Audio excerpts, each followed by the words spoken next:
како главен кандидат на изборите воопшто. Медиумите не го представуваат како битен лик. А многу важен момент во политичките избори е перцепцијата на моќ во јавноста. Луѓето кои што не се определени за едната или за втората партија имаат врз нив има големо влијание перцепцијата на моќ. Нешто слично како фудбалските клубови. Сите ние сакаме да се идентификуваме со Реал Мадрид, Барселона, така, Вардар.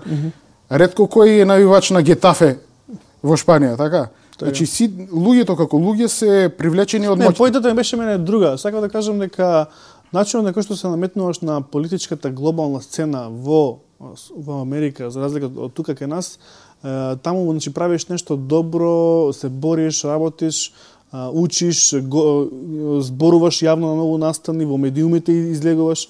Значи, еве да направиме една споредба. Како би ги мотивирале македонските политичари од вториот и третиот ешелон да се појавуваат во медиумите?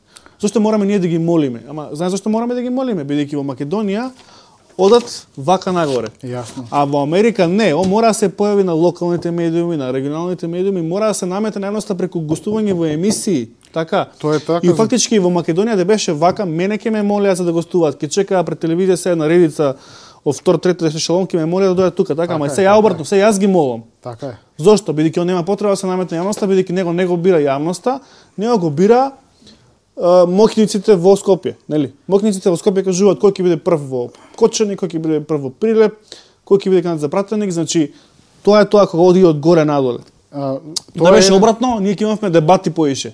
Зошто ќе имавме дебати? Они ќе сакаат да се наметнат во јавноста, да се чуе нивното име, да им влезе во мозокот името да речеме на Петре Петрев некој си или Стојче Кирев, не знам. Ма кај нас не е така.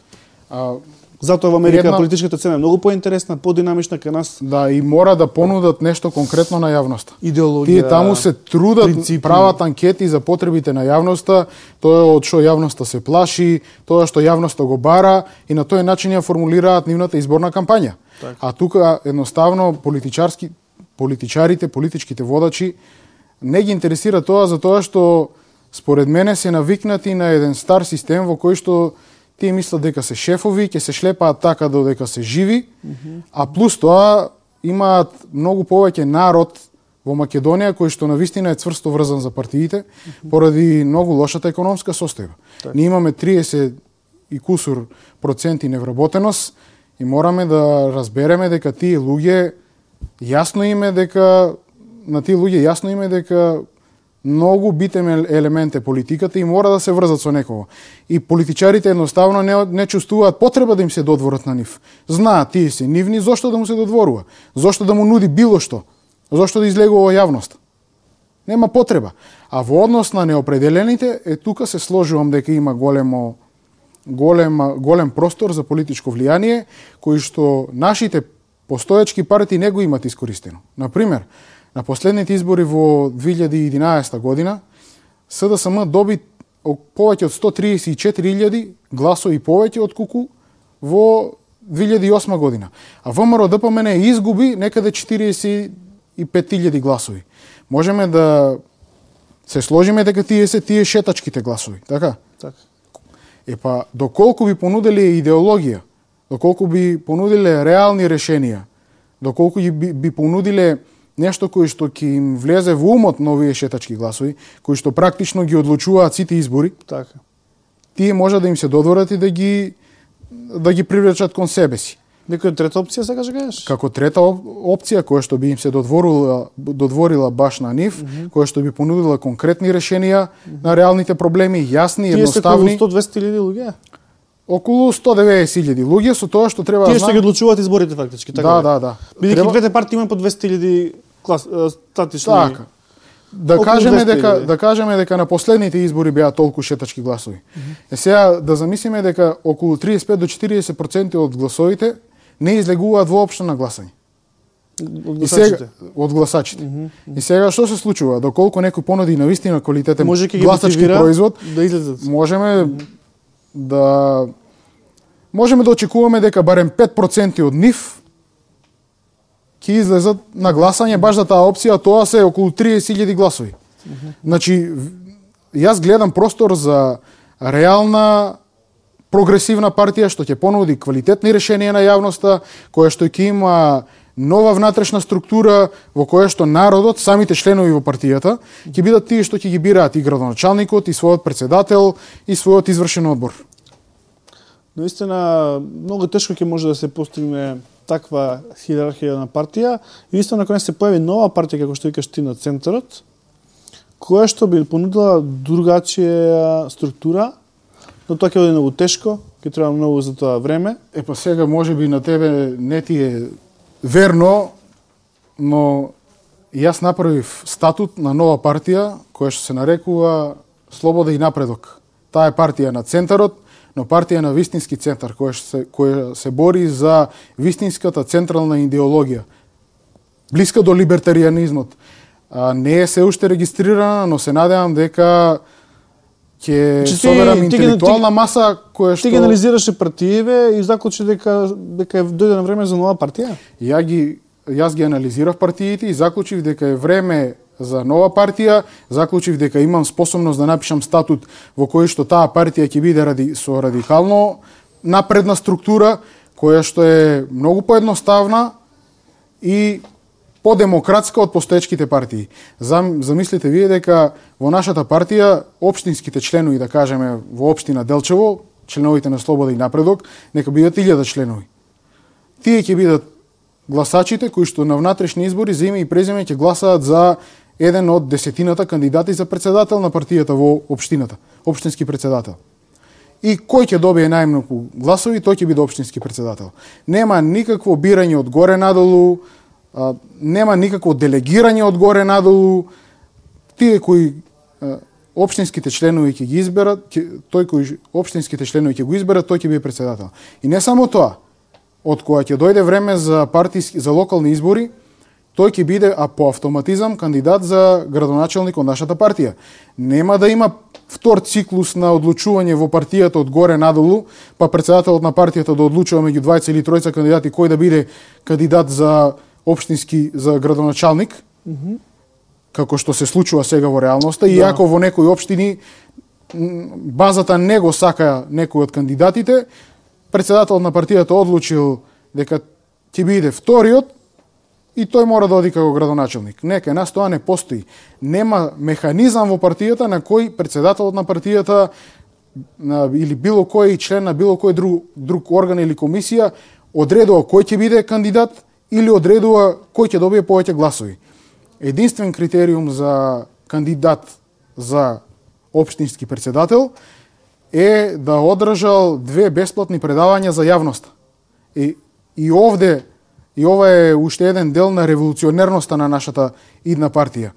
Значи, тој кој сака да биде председател на општинскиот одбор на Слобода и напредок во Делчево, мора да одржи минимум 2 предавања со 20 посетители на било која тема. Ако е агроном за агрономија, целта е да се образува народот.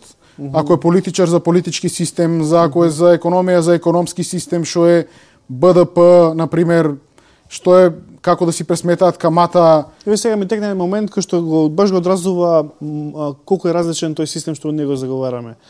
Не знам дали ги следиш сега изборите во Америка во моментов. Ги следам, не многу блиско, но ги следам. Има кандидат за сенатор. Мислам дека се вика презимето Акин му е второто презиме. Презимето, не знам како се викаш името, како му беше. И тој во едно интервју кажа дека ги нападна жените не сакајки, ги навреди. И цела Америка се шокираше од таа негова изјава. И сега републиканците го молат да се тргне од изборите, ама немаат механизам како да го тргнат од изборите, бидејќи нема хиерархија. И сега цела Америка го моли овој сенатор да се тргне од изборите за да не прави лоша реклама за партијата републиканска. Ама немаат механизам како да го тргнат. А кај нас е обратно. Кај нас може да тргне у рок од 5 минути да те снема, да ти ја уништат твојата политичка кариера ако ти се да речеме спречкал со некој од лидерите на партијата, ќе те снема одма, исто како што било порано во комунизмот во Титово време, нели? Тито и Јованка, сега читам нели оној серијалот во Утрински весник, Јованка ако ти нашла некоја замерка, со Тито ќе те снема, од утре ќе те нема во политиката. Гледаме дека нашите структури се баш така набрани како од комунистичко време. Да, од горе надолу центристички. Да. Како е во Европа, Горан? Јас ги разгледував статути на одреден либертаријански асоциации и партии во Европа. Во Европа е сличен на американскиот систем, во кој што горе во извршниот дел има повеќе центристичка структура. Значи, послично е на овие партии отколку на слободата и напредокот. Но треба да знаеме дека тој систем работи во Европа и делумно и во Америка е така, поцентристички, затоа што конференцијата е таа која што бира кој си сака, а не членовите. Членовите не го бираат практично председателот на Демократската партија или на Републиканската партија. Кај збориш за Америка? За во Америка. Конференцијата ги бира. Па практично председателот на Националната конференција е председател на партијата. Нема никаква хиерархија, нема. Он нема никаква моќ. Добро, ама тие се затворено тело сепак горе. Да, он нема никаква моќ, он не може да бира ништо. И он нема да биде премиер или председател.